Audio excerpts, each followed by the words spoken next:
पोल पर पल पल की खबर। अब बारी है एक एक विधानसभा क्षेत्र की, एक एक वो क्षेत्र, चाहे महाकौशल की बात करें, बिंद की बात करें या बुंदेलखंड की बात करें, उस तरफ भी आपको लेकर चलेंगे।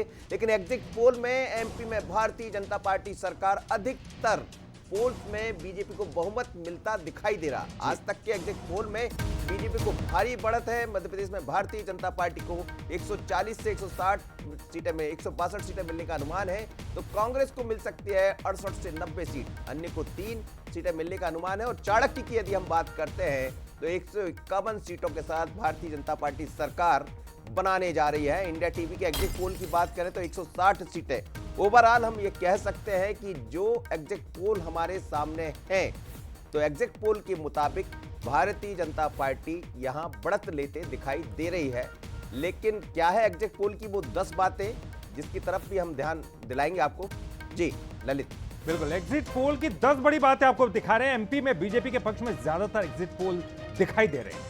एमपी में बीजेपी को 150 तक सीटें मिलने के आसार हैं। शिवराज की जो लाडली बहना, उसका जादू चलता हुआ दिखाई दिया है। छत्तीसगढ़ में कांग्रेस एक बार फिर से सरकार बनाती हुई दिख रही है। छत्तीसगढ़ में 50 से ज्यादा सीटें ला सकती है कांग्रेस।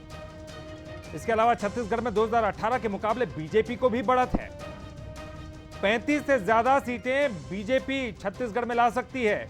तो उधर राजस्थान में बीजेपी की जीत का अनुमान है और अधिकतर सर्वे में बीजेपी को बढ़त है। 3 दिसंबर को नतीजे आएंगे, सब कुछ तस्वीरें साफ हो जाएंगी 3 तारीख को। बिल्कुल, और मध्य प्रदेश चुनाव के 230 सीटों का एग्जिट पोल हम सबके सामने है, जिसमें बीजेपी कांग्रेस के बीच कुछ स्थानों पर कांटे का मुकाबला है। तो किसी में बीजेपी तो किसी में कांग्रेस को बढ़त दिखाई दे रही। टीवी 9 पोल स्टार्ट के एग्जिट पोल में कांग्रेस को बढ़त दिखाई गई है। तो आप ये देख रहे हैं तस्वीरें हम बात करें जिसकी। लेकिन सीएम शिवराज सिंह चौहान का बड़ा दावा सामने आया। एमपी में 5वीं बार सरकार बनाने का दावे का वीडियो सामने आया। उन्होंने क्या कहा है जरा सुन लेते हैं मुख्यमंत्री शिवराज सिंह चौहान।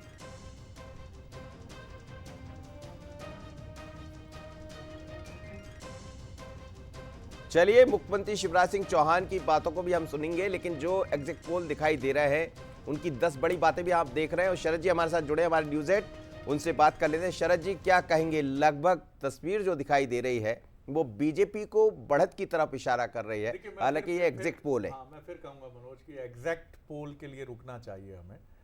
बराबर उत्साह है बीजेपी में, होना ही चाहिए, लेकिन मुझे लगता है अभी बीजेपी भी रुकना चाहेगी, क्योंकि 3 दिसंबर के नतीजों का वो इंतज़ार करेगी।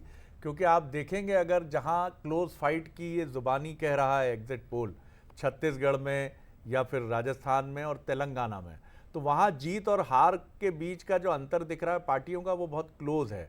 तो मैं भी मध्य प्रदेश में 140 या 160 के आंकड़ों पर थोड़ा मैं इंतज़ार करना चाहूँगा कि क्या कहानी सामने आती है 3 दिसंबर को। लेकिन इससे मैं सहमत हूँ कि भारतीय जनता पार्टी मध्य प्रदेश में एक बढ़त हासिल करती हुई साफ तौर पर दिखी है कांग्रेस के ऊपर।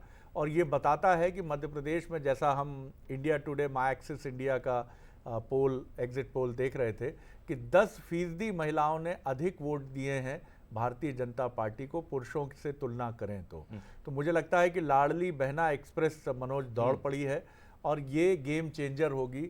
और शिवराज जी का ये एक बहुत ही ज़बरदस्त चुनाव था, जिसमें हम सब ने देखा कि उन्होंने, जबकि तमाम बातें भी थी, कुछ ऐसी भी बातें थी जिनका आप और हम जिनके बारे में सब जानते हैं, तमाम बातें उठी, कई ऐसे सवाल थे जो उनसे भी पूछे गए, ख़ासतौर से नेशनल मीडिया की तरफ से बार बार पूछा गया कि आपका चेहरा और आपका चेहरा कहाँ है, आपके बारे में क्यों नहीं कह रहे हैं नेशनल लीडर्स। ये एक वक्फा होता है, एक वक्त आता है हर इंसान की ज़िंदगी में। और मुझे एक गीत भी याद आता है गज़ल का, एक मुखड़ा याद आता है कि आईना मुझसे मेरी पहली सी सूरत मांगे, मेरे अपने मेरे होने की निशानी मांगे। ये मौका आता है कि जब परिवार के मुखिया से भी पूछा जाता है, उनका युवा बेटा कहता है कि क्या किया पापा आपने हमारे लिए, एक प्लॉट भी तो ठीक से नहीं हो पाया, गाड़ी भी नहीं है पड़ोस की तुलना में, पड़ोसी की तुलना में। ये सवाल उठते हैं, लेकिन शिवराज जी जवाब देते हैं थोड़ा अपनी स्टाइल में, हालांकि अभी it is too early to comment. बिल्कुल, और शिवराज जी का वो मुझे लगता है वो बयान भी आप सुन लेते हैं, आखिर वो क्या दावा कर रहे हैं। उन्होंने कहा कि 5वीं बार सरकार बनाने का दावे की बात कही। एक वीडियो सामने आया, क्या कह रहे हैं वो जरा सुन लीजिए। तो सीएम शिवराज सिंह चौहान का बड़ा दावा, एमपी में 5वीं बार सरकार बनाने का यह दावा किया है। बीजेपी की सरकार बनाकर लाऊंगा, ये बड़ा दावा करते हुए मैंने जो कहा था वो पूरा होगा। 3 तारीख को आप देखेंगे फिर से भारतीय जनता पार्टी की सरकार बनेगी। तो देखिए, एक बड़ा दावा शिवराज सिंह चौहान का, कोई संदेह नहीं है, कोई कांटे की टक्कर नहीं है। वो पहले भी कह चुके हैं कि कोई कांटे की टक्कर नहीं है। सारे कांटे तो लाडली बहनों ने सारे कांटे निकाल दिए हैं। लेकिन उन्होंने कार्यकर्ताओं को भी कहा है, कार्यकर्ताओं ने काफी मेहनत की है और लाडली बहनों ने सारे कांटे निकाल दिए। जनता का भरपूर प्यार और आशीर्वाद मिलने जा रहा है। मैं प्रदेश में भारतीय जनता पार्टी की सरकार बना के लाऊंगा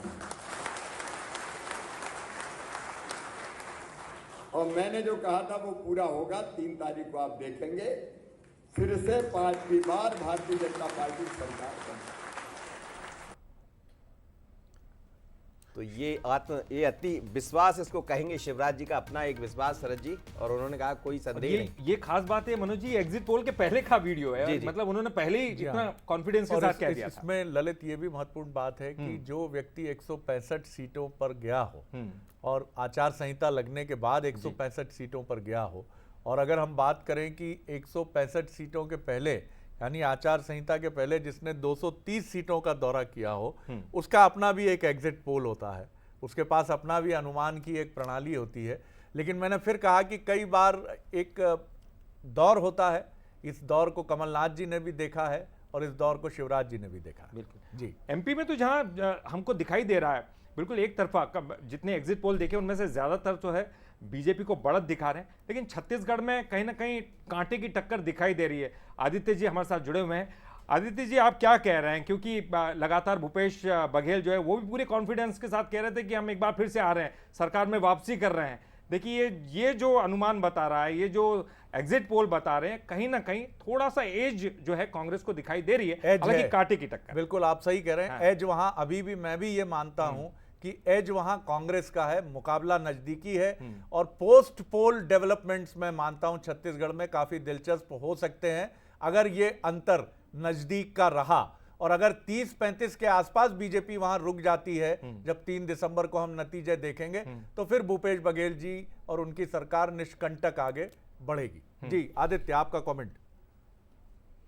शरद जी, अभी से मे फेयर का जो गोल्फ रिजॉर्ट है इसकी बात शुरू हो गई कि उसके लिए वो बुक कौन कराकर पहले से रखेगा। देखिए, बहुत अलग अलग तरह की चीजें हैं। भारतीय जनता पार्टी बहुत अच्छे से जानती है कि अगर 40 के आसपास भी सीट आ गई, क्योंकि देखिए खोने के लिए कुछ नहीं था भारतीय जनता पार्टी के पास। सरगुजा 0, 14 में 0, बस्तर 12 में 0, शहरी इलाकों में केवल बिलासपुर संभाग में कुछ अच्छा कर पाई थी भारतीय जनता पार्टी 2018 में।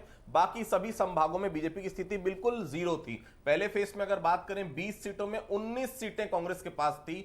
दूसरे फेज में अगर हम बात करें तो उसमें कुछ बढ़त थी, लेकिन वो भी केवल 15 सीटों पर भारतीय जनता पार्टी 2018 में सिमट गई थी। भारतीय जनता पार्टी अगर 15 से लेकर अगर 40 के ऊपर जा रही है तो सर जी वैसे भी विन सिचुएशन में भारतीय जनता पार्टी है। और देखिए, चाहे भूपेश बघेल की बाइट आप सुन लें, चाहे रमन सिंह की बाइट सुन लें, अरुण साहू की सुन लें, दीपक बैज, सभी अपनी अपनी सरकार बनाने का दावा कर रहे हैं। लेकिन कांग्रेस भी ये जानती है कि अगर 60 सीटों से कम अगर कांग्रेस आती है, आने वाले समय में कांग्रेस के लिए दिक्कतें हो सकती है, क्योंकि भारतीय जनता पार्टी माहिर है। मध्य प्रदेश में हमने देखा, छत्तीसगढ़ में अभी से कहने लगे हैं लोग कि अगर 48-49 पे कांग्रेस आई तो भी भारतीय जनता पार्टी सरकार बना लेगी। तो ये बातें जो हम कह रहे हैं, जो बाहर से आ रही है, वो कांग्रेस के बड़े नेताओं को भी मालूम है, इसीलिए सेफ साइड खेलने की कोशिश है। इंतजार सभी कर रहे हैं, लेकिन देखिए अंतर बहुत रहा नहीं है। 50, 38, 49, 39, 2018 की बात मैं बिल्कुल नहीं करूंगा। बाकी सभी चुनाव में बहुत क्लोज फाइट, 9 से 10 सीटों, 10 से 11 सीटों का डिफरेंस दोनों पार्टियों में रहा है। उससे ज्यादा डिफरेंस कभी भी छत्तीसगढ़ में देखने को नहीं मिला। इस बार बस्तर और सरगुजा जिस तरफ मूव करेगा, निश्चित तौर पर सरकार उसकी बनेगी। और दोनों ही जगह भारतीय जनता पार्टी के लिए इसलिए सिचुएशन बेहतर है कि दोनों जगह 0 सीटें थी। 0 से उठकर अगर आप 6 पर आ रहे हैं, 0 से उठकर अगर आप 8 या 9 पे आ रहे हैं, तो आप अपनी सीटें बढ़ा रहे हैं। मैदानी सीटों पर वैसे भी भारतीय जनता पार्टी शुरू से पॉजिटिव रही है। ग्रामीण इलाके अभी भी कांग्रेस के लिए एज बने हुए। कर्ज माफी एक बड़ा फैक्टर है जो हर जगह चलता हुआ नजर आ रहा है। लेकिन एक बात अभी मैं बहुत साफ कहूंगा, अभी भी क्लोज फाइट है भारतीय जनता पार्टी और कांग्रेस के बीच। बिल्कुल आप सही कह रहे हैं, क्योंकि देखिए मिनिमम और मैक्सिमम ये 2 आंकड़े दिखाते हैं। कोई भी एग्जिट पोल एकदम एक्यूरेट तो नहीं दिखाते। तो जो मिनिमम अगर हम देखें कि किसी आंकड़े को देखें तो बीजेपी का मैक्सिमम आए और कांग्रेस का मिनिमम आए, तो कहीं ये भी दिखाई दे रहा है कि बीजेपी एज लेती हुई दिखाई दे रही है। बिल्कुल। एक लेकिन महत्वपूर्ण डेटा मैं आप सबके साथ फिर शेयर करना चाहूंगा, और ये डेटा कह रहा है कि मध्य प्रदेश में जो चुनाव की स्थिति है उसमें इंडिया टुडे और माई एक्सिस इंडिया का जो एग्जिट पोल है ये कह रहा है कि 47% वोट बीजेपी ले रही है, ऐसा इस एग्जिट पोल का अनुमान है, और 41% वोट जो है वो कांग्रेस को मिल रहे हैं।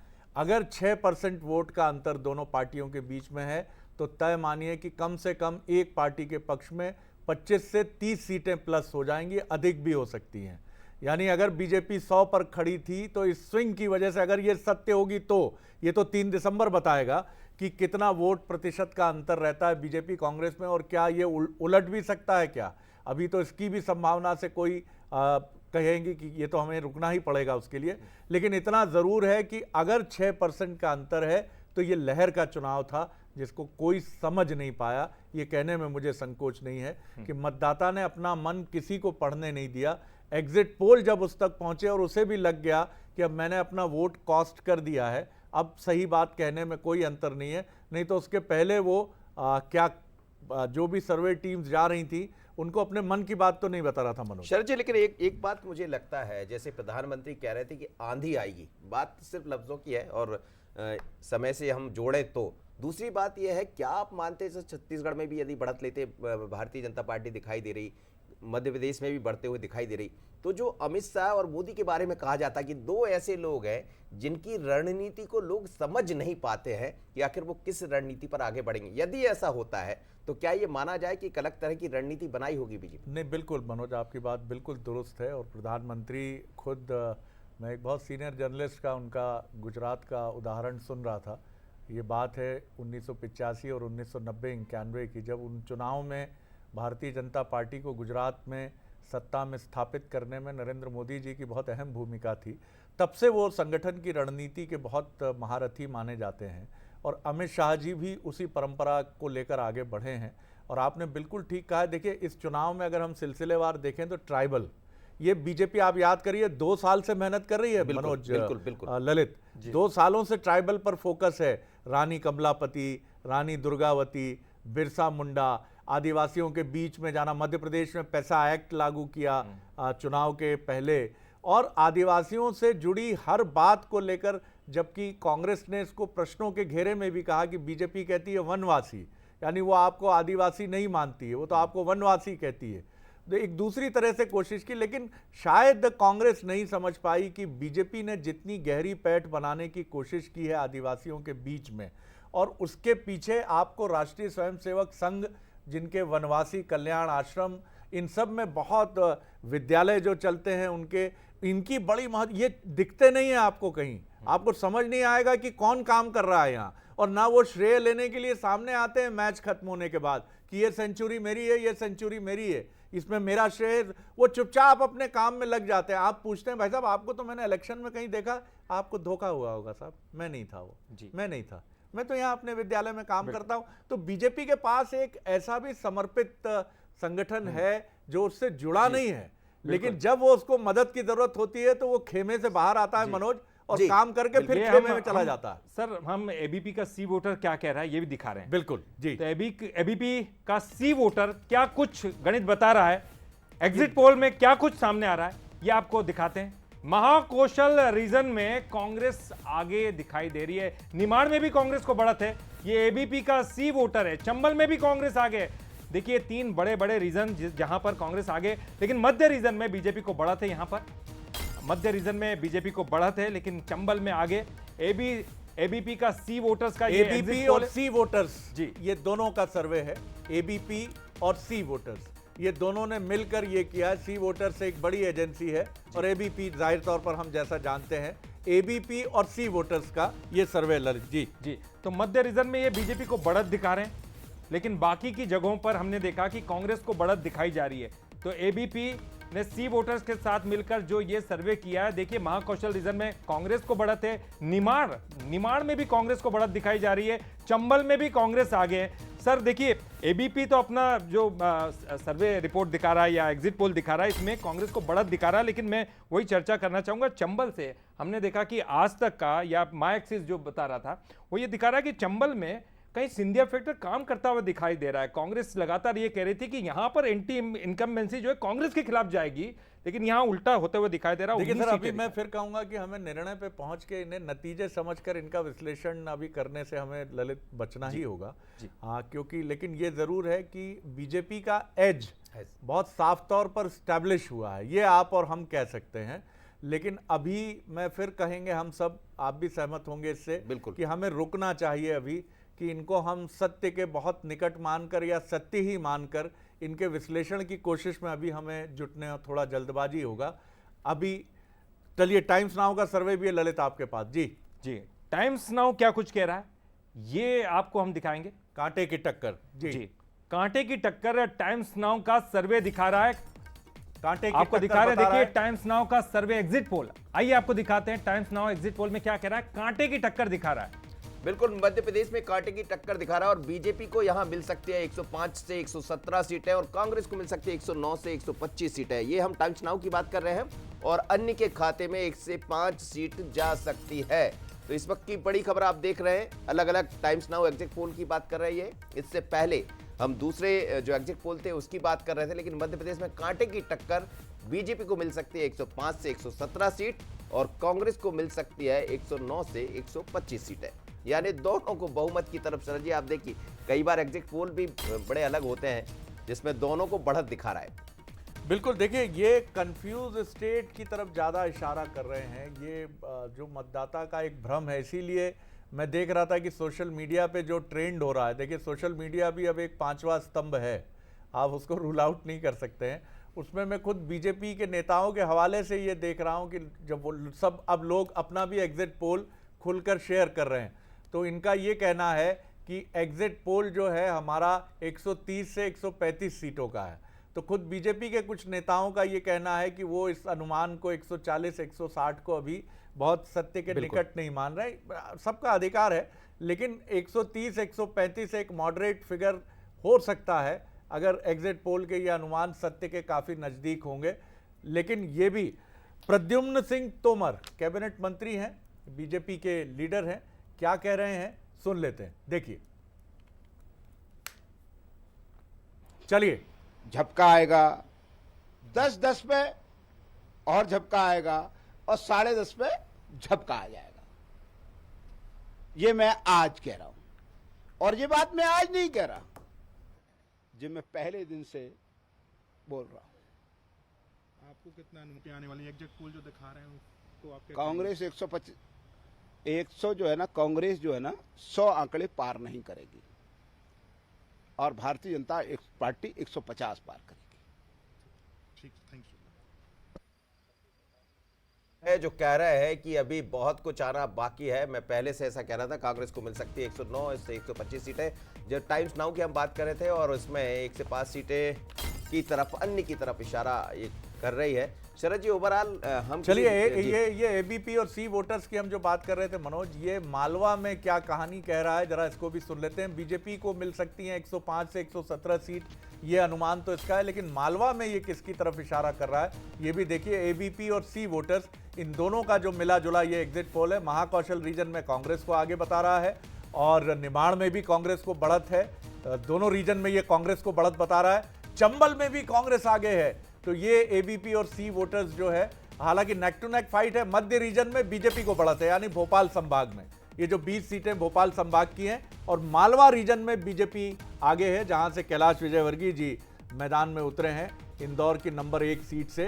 तो महाकौशल में, निमाड़ में आगे दिखा रहा है, चंबल में भी कांग्रेस को आगे दिखा रहा है। बघेलखंड की कहानी भी हम देखना चाहेंगे कि एबीपी और सी वोटर्स क्या कहता है बघेलखंड रीजन को, यानी विंध्य रीजन को लेकर इसकी क्या कहानी है।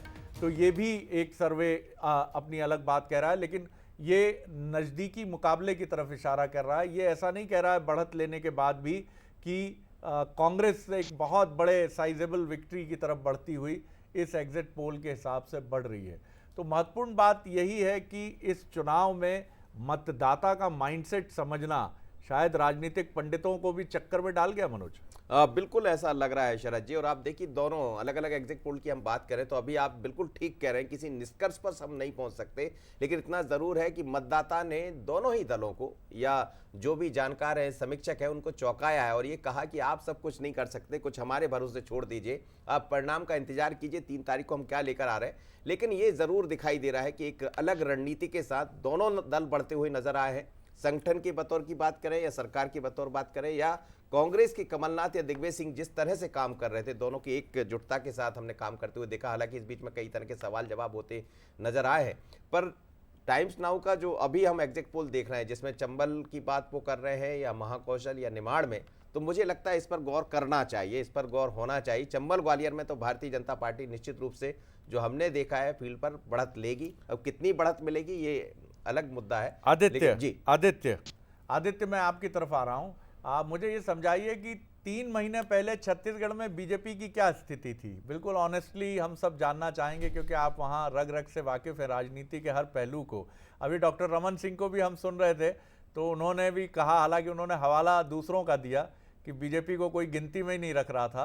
तो जरा ये इसका विश्लेषण जरा हमारे सामने रखिए कि जो बीजेपी कहीं मैदान में नहीं थी, मतलब एक लैंडस्लाइड विक्ट्री का अनुमान लगाया जा रहा था कांग्रेस के लिए। मैं फिर कहूंगा कि छत्तीसगढ़ के नतीजे अभी भी मैं कहूंगा कि एज कांग्रेस का वहां दिख रहा है और भारतीय जनता पार्टी ने कमाल की लड़ाई लड़ी है। लेकिन वहां पोस्ट इलेक्शन एक्टिविटी यानी मतगणना के बाद की जो परिस्थितियां हैं वो देखने लायक होंगी। शायद इस बार कौन जानता है कि मध्य प्रदेश की जगह छत्तीसगढ़ बन जाए वो बैटल ग्राउंड, जिसको हमने पिछली बार मध्य प्रदेश में देखा था। हालांकि शुभकामनाएं छत्तीसगढ़, आप निर्विघ्न आगे बढ़े। 23 साल के कड़ियल जवान हैं आप, अपनी मूंछों पर ताव देते हुए। छत्तीसगढ़ महतारी सब पर भारी। जी आदित्य जी देखिए, सबसे बड़ी बात है कि 3 महीने पहले ऐसा क्या हुआ। ओम माथुर लगातार अपनी जवाबदारी संभाल रहे थे। अचानक आपको मैं पिछले मध्य प्रदेश और राजस्थान की तरफ लिए चलूंगा। राजस्थान में भारतीय जनता पार्टी का जब घोषणा पत्र जारी हुआ तो जेपी नड्डा ने जारी किया। मध्य प्रदेश में घोषणा पत्र जारी हुआ, जेपी नड्डा ने किया। लेकिन छत्तीसगढ़ का घोषणा पत्र अमित शाह ने जारी किया। बेहद साफ था कि अमित शाह के लिए छत्तीसगढ़ कितना महत्वपूर्ण है। अचानक मनसुख मंडाविया की यहां पर तैनाती की जाती है, केंद्रीय मंत्री है, गुजरात से आते हैं। उनको बिल्कुल उनको कह दिया गया कि आपको यहीं रहना है। अब आप छोड़ दीजिए गुजरात, छोड़ दीजिए सेंट्रल मिनिस्ट्री, आपको छत्तीसगढ़ में ही रहना है। ये वो की पॉइंट था शरद जी जिसने लगातार मेहनत की। सब कुछ फाइनेंशियल से लेकर प्रत्याशियों से मिलने से लेकर घोषणा पत्र में क्या विषय आएंगे, ये अगर किसी ने तय किया यहां पर ओम माथुर ने नहीं, केवल और केवल मनसुख मंडाविया ने तय किया। और उनके मोदी जी और अमित शाह के प्रतिनिधि के तौर पर वो लगातार इसी जो भारतीय जनता पार्टी का प्रदेश कार्यालय वहीं वो रुके, कहीं होटल में कहीं कुछ नहीं, वहीं एक रूम उनको दिया गया और वहीं आज भी वो तैनात हैं। तो ये डिफरेंस है अमित शाह के लिए कितना महत्वपूर्ण है। और दूसरी महत्वपूर्ण चीज, साहू वोटर्स, मैं बिल्कुल इसके बारे में जिक्र करना चाहूंगा। छत्तीसगढ़ में अगर 50% से ज्यादा आबादी ओबीसी की है तो उसमें कम से कम 70% तेली समाज, जिसे हम साहू समाज कहते हैं, अरुण साहू को अचानक आगे किया जाता है। देखिए 15 से अगर 40 तक, मैं ये नहीं कह रहा हूं भारतीय जनता पार्टी सरकार बना रही, निश्चित तौर पर कांग्रेस अभी एज है, लेकिन 15 से अगर 40 सीटों तक भारतीय जनता पार्टी आ रही है तो इसमें बहुत बड़ा योगदान। एक और सवाल है आदित्य कि अगर बीजेपी ऐसी बढ़त, एग्जिट पोल की बात कर रहा हूं मैं अभी नहीं मान रहा हूं कि तमाम चीजें बिल्कुल सत्य के नजदीक है और मुझे लगता है हम सब नतीजों के लिए रुकना चाहेंगे, लेकिन कांग्रेस ने क्या कुछ मिस्टेकन किया?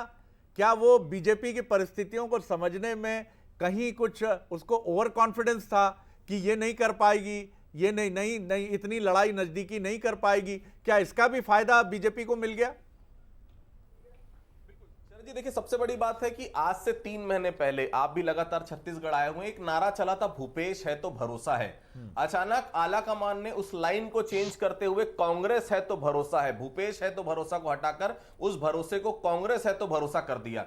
मुख्यमंत्री भूपेश बघेल का चेहरा आज भी भारतीय जनता पार्टी के जितने लीडर्स हैं, कांग्रेस के जितने लीडर, सबसे ऊपर, इसमें कोई दो राय नहीं है। आज भी मुख्यमंत्री के तौर पर जितने भी मैं एग्जिट पोल देख रहा था, सबसे पहले पसंद अगर कोई है मुख्यमंत्री के तौर पर तो आज भी भूपेश बघेल हैं। अचानक उनका चेहरा पीछे करके कांग्रेस के आला कमान, और यह बार बार बोला गया कि हमने अभी तक चेहरा तय नहीं किया, इसका एक बड़ा नुकसान कांग्रेस को हुआ है। क्योंकि देखिए, किसानों के बारे में सोचना, बेरोजगारों के बारे में सोचना, महिलाओं के बारे में सोचना, ये तमाम चीजें अगर किसी ने की थी, मुख्यमंत्री भूपेश बघेल ने की थी, वो कांग्रेस पार्टी पार्टी जिसने 2018 में ये चलिए। यहाँ माइंडसेट कर दिया था जी, कि कोई जी, भी अगर जी, पार्टी सत्ता में बिल्कुल, आएगी तो केवल बिल्कुल। किसानों के भरोसे आएगी। बिल्कुल आएंगे आदित्य, आप बने रहिएगा लगातार हमारे साथ, और हम अपनी पूरी टीम के साथ जो हर तरह से मोर्चा संभाले हुए हैं। लेकिन फिलहाल एक छोटा सा हमारे साथ गेस्ट भी जुड़ेंगे छत्तीसगढ़ से, मध्य प्रदेश से भी हमारा प्रयास होगा, लेकिन फिलहाल हम रुक रहे हैं छोटे से ब्रेक के लिए। कहीं जाइएगा मत, क्योंकि सिलसिला एग्जिट पोल के महाविश्लेषण का लगातार जारी है, कहीं मत जाइएगा। अभी गए और अभी लौटे।